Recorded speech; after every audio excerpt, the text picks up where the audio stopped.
A gente conversa com Fernanda Azevedo, do Departamento de Jornalismo da TV Gazeta, que vai nos atualizar sobre esta tragédia. Olá, Fernanda, boa tarde para você. Olá, boa tarde para você. O Jornal da Gazeta entra mais uma vez nesse boletim especial no programa Mulheres, com a cobertura completa das enchentes no Rio Grande do Sul. E já vamos abrir com os números mais atualizados. São 3 balanços divulgados diariamente pela Defesa Civil do Rio Grande do Sul, às 9 da manhã, ao meio-dia e às 6 da tarde. E no balanço mais recente temos números de municípios afetados, 428. Pessoas em abrigos já são 67.500, 165 mil desalojados e 1,5 milhão de cidadãos afetados no Rio Grande do Sul. No balanço de vítimas, são 374 feridos, 136 desaparecidos e 107 mortes confirmadas até o momento. Em Porto Alegre, o nível do Lago Guaíba baixou um pouco nas últimas 24 horas, mas voltou a subir por causa das chuvas que atingem outras áreas do estado. Lembrando que por causa do vento e dos riscos de queda de raios, os resgates chegaram a ser suspensos na tarde de ontem, mas já foram retomados. Há notícias de redução do nível das águas em algumas cidades. Essas são imagens de Campo Bom, onde o Rio dos Sinos baixou em toda a sua extensão. Bom, e agora vamos direto para Brasília com o nosso repórter Afonso Marangoni, porque o governo federal acaba de anunciar um pacote de ajuda econômica para o Rio Grande do Sul. Boa tarde para você, então, Afonso. O que traz esse pacote do governo? Boa tarde, Fernanda. Boa tarde a todos que nos acompanham no Mulheres. Pois é, foi um anúncio muito grande aqui no Palácio do Planalto, que contou com a presença de ministros do governo e também representantes dos outros 2 poderes. Estiveram aqui o presidente da Câmara dos Deputados, Arthur Lira, do Progressistas, e o presidente do Supremo Tribunal Federal, Luiz Roberto Barroso. O presidente do Senado, Rodrigo Pacheco, não esteve porque ele estava tendo justamente atividades de inscrição do Congresso Nacional ali no prédio do Legislativo. Esse pacote, Fernanda, ao todo são 50 bilhões de reais em ajuda ao Rio Grande do Sul. E o ministro da Fazenda, Fernando Haddad, foi o responsável por anunciar todas essas medidas. Vou pedir licença aqui para detalhar algumas. Para trabalhadores assalariados, vai ter a antecipação do calendário do abono salarial e também liberação de parcelas adicionais do seguro-desemprego para quem já estava recebendo. Além disso, vai ter uma priorização na restituição do imposto de renda para as pessoas do Rio Grande do Sul. A ideia do governo é que até junho todos os lotes já sejam devolvidos para moradores do estado. Agora, beneficiários de programas sociais. Vai ter, portanto, antecipação de pagamentos do Bolsa Família e do Auxílio Gás referente a este mês de maio. Para a empresa, por exemplo, prorrogação de no mínimo 3 meses do prazo de recolhimento de impostos federais e também do Simples Nacional, além de medidas de crédito. Tem também medidas para produtores rurais, R$1 bilhão para conceder descontos em juros de 2 programas do governo federal e estados e municípios, aí R$200 milhões para a rápida estruturação de projetos para a retomada de investimentos e também a realização de operações de crédito com o aval da União. Ainda sobre o estado do Rio Grande do Sul, o ministro da Fazenda, Fernando Haddad, ele anunciou, Fernando, antecipou mais que na segunda-feira deve ser feito um grande anúncio, até com a presença do governador Eduardo Leite, de uma renegociação em relação à dívida do Estado. Porque este é um ponto muito importante. O Estado do Rio Grande do Sul é endividado, mas nesse momento essa negociação é vista com muito bons olhos e como necessária para que o governo possa tomar as medidas necessárias para a reconstrução nesse momento gravíssimo. Agora nós voltamos ao Obrigada. Importantes anúncios aí na área econômica. Nos vemos mais tarde no Jornal da Gazeta, Afonso. E já começou a evacuação da cidade de Eldorado do Sul. 12 mil pessoas foram retiradas. A gente já mostrou esse caso aqui no Mulheres essa semana. O prefeito Hernani de Freitas, do PDT, pediu socorro para retirar todos os mais de 42 mil habitantes do município, que está completamente alagado, ilhado. Aí algumas cidades atenderam a esse chamado e ofereceram abrigo para a população. Eles estão sendo levados em helicópteros e botes para Guaíba, Mariana Pimentel, Sertão Santana, Barra do Ribeiro, Porto Alegre e Gravataí. Eldorado do Sul fica na região metropolitana de Porto Alegre, está em área de preservação ambiental do Delta do Jacuí. A previsão é que a cidade permaneça alagada pelos próximos 10 dias. E já já a gente vai falar do resgate de um cavalo feito em Canoas. Mas dá só uma olhada nessa imagem. Um boi foi encontrado por moradores no altar de uma igreja em Taquari, que fica a 100 quilômetros da capital. O animal foi retirado e devolvido aos donos. E na cidade de Guaíba começou a funcionar hoje um hospital de campanha da Marinha. A estrutura conta com mais de 40 leitos, incluindo os de internação de curta permanência, estabilização de pacientes com respiradores, desfibriladores e monitores e para procedimentos cirúrgicos leves. Serão disponibilizados atendimentos nas especialidades de clínica médica, pediatria, ortopedia e cirurgia geral.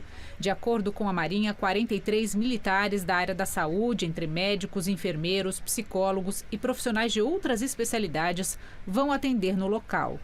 O estado do Rio Grande do Sul ainda conta com 3 hospitais de campanha nas cidades de Estrela, Canoas e São Leopoldo. E para reforçar a ajuda, deve chegar no sábado ao estado o maior navio de guerra da América Latina. Conhecido como Atlântico, ele tem 200 metros de comprimento e pode transportar até 1.400 militares e 18 aeronaves. Segundo a Marinha, o navio está levando 8 embarcações de pequeno porte e 2 estações para tratamento de água ao Rio Grande do Sul. As 2 estações têm capacidade de produzir 20 mil litros de água potável, a fim de suprir parte da demanda das cidades. Essa dimensão da operação guarda uma relação de proporção com a dimensão da tragédia. É uma tragédia sem precedentes na região sul e essa mobilização nós também avaliamos que está ganhando um vulto proporcional ao que está ocorrendo no Rio Grande do Sul. Essa semana nós também falamos aqui sobre uma situação muito séria e triste nos resgates no Rio Grande do Sul, a das crianças que se desencontraram de suas famílias. Em Canoas, uma das cidades mais atingidas pelas cheias, todas elas já estão reunidas com os pais, felizmente. Agora o desafio do município é reunir os grupos familiares que ainda estão separados nos abrigos. Vamos ouvir o relato do promotor de Justiça da Infância e Juventude, João Paulo de Medeiros. Linha de frente, desde o primeiro momento, local em que montamos um QG com o apoio do Conselho Tutelar e do Corpo de Voluntários existente no local, para que se pudesse então haver a recepção dessas crianças desacompanhadas de seus pais, que vinham sendo encaminhadas ao prédio da UBRA, local para o qual foram encaminhados a maior quantidade de resgatados naquele primeiro momento. Nesse local, então, podíamos separar essas crianças do restante da população que era para lá encaminhada. Feito, então, essa separação, conseguimos posteriormente fazer o reencontro dessas 9 crianças com as famílias que posteriormente foram chegando ao local. Conseguimos fazer a checagem de identidades de todos eles e a partir daí havia-se então a entrega dessas crianças desacompanhadas aos respectivos responsáveis. Então nós temos na data de hoje a inexistência de menores desacompanhados de seus responsáveis em qualquer abrigo da comarca de Canoas, ou seja, dos 95 locais de acolhimento na comarca de Canoas, nenhum deles conta com menores desacompanhados no local. E, por outro lado, nós temos ainda a necessidade de reunião de 89 grupos familiares que se encontram espalhados nessas casas de acolhimento que foram sendo montadas em escolas, em igrejas, né, em universidades, justamente para que se consiga reunir o grupo familiar que já está sofrido por essa tragédia que assola a todos nós e, em razão disso, cada vez mais estamos atuando no intuito de solucionar essa questão para que se possa ter um mínimo de conforto psicológico para essas pessoas que já estão com sua saúde mental tão abalada. Nós vamos conversar agora com o ecólogo e professor da Universidade Federal de Rio Grande, o professor Marcelo Dutra da Silva, já está aqui conectado com a gente. Boa tarde, professor. Primeiro, perguntar sobre a sua cidade, Rio Grande. Eu sei que o nível da Lagoa dos Patos está subindo. Como é que está a cidade nesse momento? Bom, obrigado pelo espaço. Eu, na verdade, estou na cidade de Pelotas, moro em Pelotas. Tá certo. Mas a Universidade Federal do Rio Grande é um município bem próximo, município assim, e posso dizer que nós estamos vivendo um momento assim de plena apreensão, né? Estamos ansiosos de Sabemos que as águas estão descendo. Sentimos muito aqui a questão do vento. Então, o vento é um fator que pode contribuir de forma muito positiva, ajudando a água a ir embora na medida que vai chegando, mas também pode ser um fator que contribui de forma negativa, segurando essa água, não deixando que ela escoa de forma normal. Também tem um outro fator que vem nos roubando aqui, que são as chuvas, né? Hoje está um dia bonito, de sol, né? Até chega a dar uma animada, assim, uma esperança na gente, mas nós estamos sabendo que as previsões para os próximos dias, né, de retorno do período chuvoso, né? Então deve chover aqui no entorno, também o retorno de períodos com vento no quadrante sul, que é preocupante nesse sentido, e mais a presença do frio, né? Porque a frente fria está avançando. Então, nós começamos a ficar mais preocupados que, para além de desabrigar, em cima desse processo... Eu vou interromper o senhor um minutinho. Nós estamos com um problema aqui no áudio do professor. A gente está com um problema para escutar o seu áudio, então eu vou interromper um pouquinho a entrevista, a gente vai dar continuidade aqui às informações e vamos tentar restabelecer a conexão com o professor para melhorar esse áudio, para que o nosso telespectador tenha maior compreensão. Aí ele fala de Pelotas, que é uma cidade que está aguardando aí o nível da Lagoa dos Patos subir, tem muita apreensão, importante a entrevista dele. Bom, vamos continuar aqui. O governo do estado de São Paulo, através da Secretaria de Agricultura e Abastecimento, realiza uma campanha para ajudar as vítimas no Rio Grande do Sul.